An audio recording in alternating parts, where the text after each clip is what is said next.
Hey guys, welcome back to another video. Last weekend was opening weekend of archery season, and the boys and I went up for the weekend for Saturday, Sunday, and we camped out of a fifth wheel trailer and hunted around the trailer.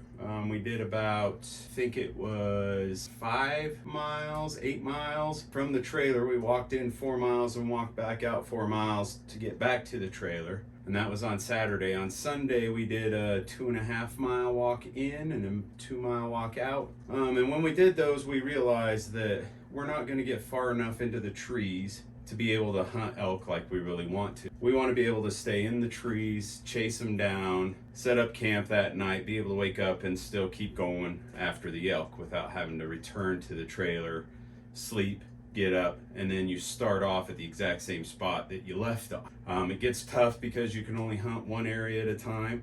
You can't cover a whole lot of ground. So what we've decided to do is we've decided to load up packs and head in for as long as we can. Hopefully 4 days, maybe 5 if we're lucky.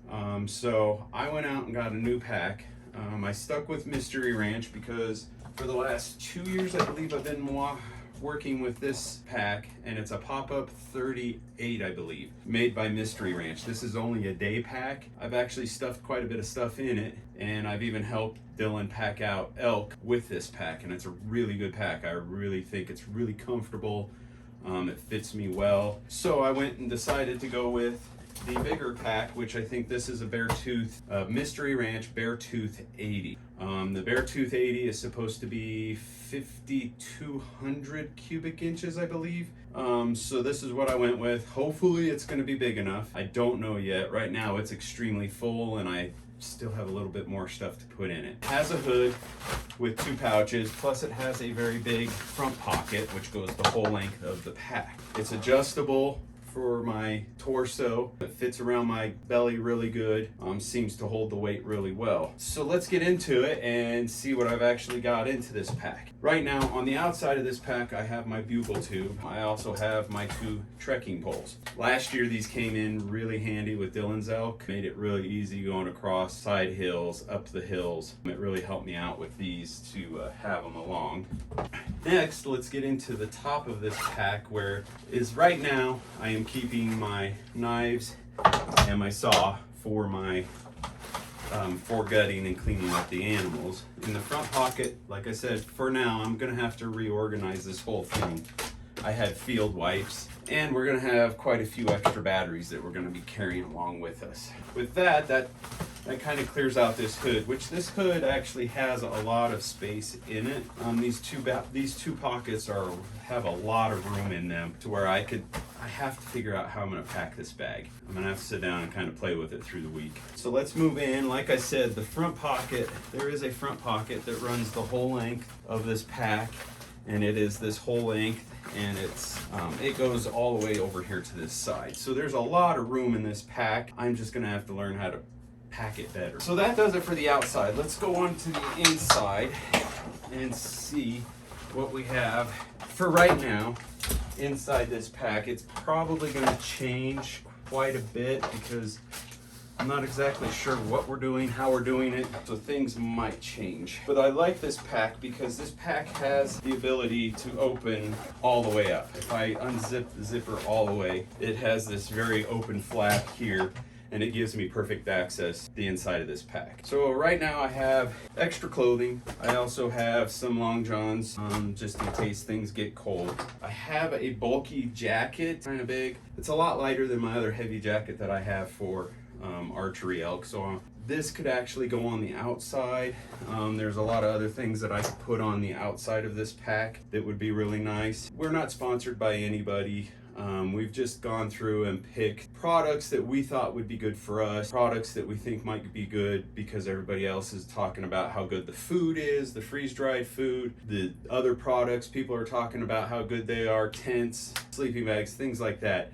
We're not sponsored or get anything from any of these companies. So with that, let's move on. I think one thing we're going to be packing are some of these new food, this Peak to refuel. Neither one of us, Bailey or Dylan or I, have had these, but they've got good reviews. It only takes a little bit of water to do it, so it'll be easy. With that, we have our jet boil, which will boil water for the food. I have in this main part, I have my water filtration system, which is just a water pump, filtered pump that I might change this, might go to the squeeze filter system, just because this is bulky, takes up a lot of space. I could take the squeeze system, shove it in the front pocket. This is where, in the front pocket is where most of my stuff that I'm using all the time is gonna go. So the water filtration system, toilet paper, first aid, extra things that I need to get to fast, I'm gonna keep in that front pocket. The inside of this bag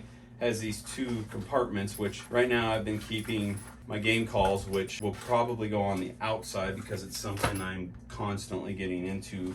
My toilet paper, an extra trigger, and a first aid kit. This first aid kit has everything I need in it. It has some medical ointment, has medical wipes. I'm going to put some fingernail clippers, little things, Tylenol, Advil, things like that in here to carry around.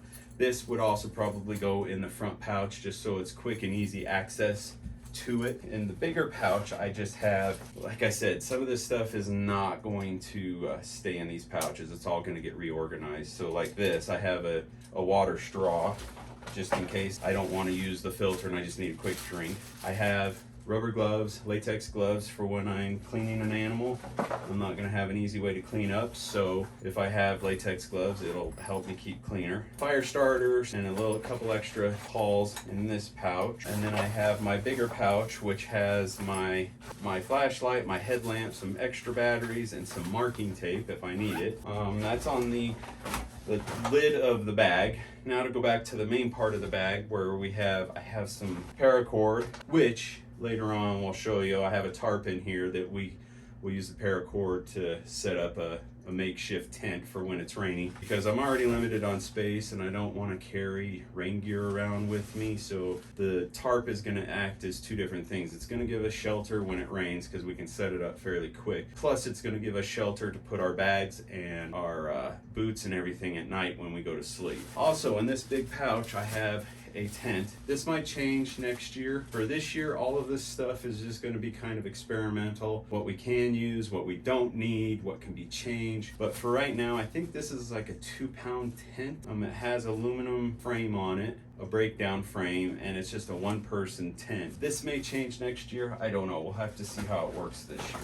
I have a little pillow for me. I have a sleeping bag in here that is in the carrying case. Now when I start to pack this up, this carrying case for the sleeping bag is going to go away. All I'm going to end up doing is I'm just going to end up shoving it into the bottom of the backpack and then just kind of pushing everything up against it, around it, to help it form. This will cut down on a lot of space. This takes up a ton of space. I mean, this right here is rock hard. So this is actually taking up a good portion of space inside this backpack. So I'm going to change the way I'm doing this, and I'm just going to take the bag out of here and stuff it into the bottom. I have my sleeping pad, which is a little bit bigger than most sleeping pads. I've seen mixed reviews. People want to use these blow-up air mattresses, and then there's other people that want to use the foam pad that they fold up and they put to the outside of their backpack. I don't know. I'm gonna have to see. I'm gonna have to use this one, see what it does. If it starts to not work the way it's supposed to, we'll change it up next year. But for right now, I want to see how this works and see if it's actually worth doing. These are not cheap. These are fairly expensive. Hopefully they work like I hope they do.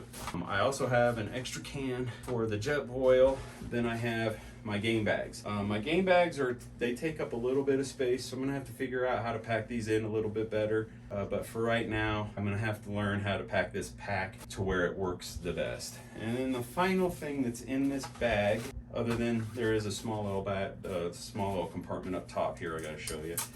This is my solar panel. This will be the first time I'm ever using this. Looked on reviews for all of this stuff. It's hard to find reviews. We've got phones, camera equipment, things like that we're gonna need to charge.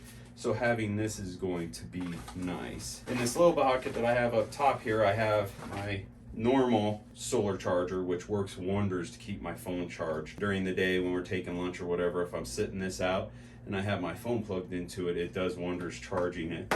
Plus it's also battery bank, but it takes a while for this to charge back up by the sun, so it's easier to use the solar to charge my phone rather than this actually charging my phone. And new for this trip, I bought 2 of these battery banks. They're pretty bulky, kind of heavy, but they charge up to 100%. I think they're supposed to be 20,000 milliamp hours. So I've got 2 of these, and I got 2 for Dylan. Hopefully these last a while to charge most of our stuff. That's where the solar panel comes in. When these start to go down, we can charge it with a bigger solar panel, charge some of our batteries and stuff with that. And with that being said, that's every pocket that I have inside this new backpack. Once again, I'm gonna have to learn how to pack it. Some of this stuff's gonna have to be taken out of its packaging, shoved in, and set up differently, but it's something I'm gonna have to learn. So if you like this video, please don't forget to hit that like button. Don't forget to subscribe, because that always helps. Leave a comment down below on if you think we need to do a bigger pack, we're missing something that's inside that we should have, that we need to go with us, or anything like that, and we'll be sure to check that out. So we'll see you in the next one.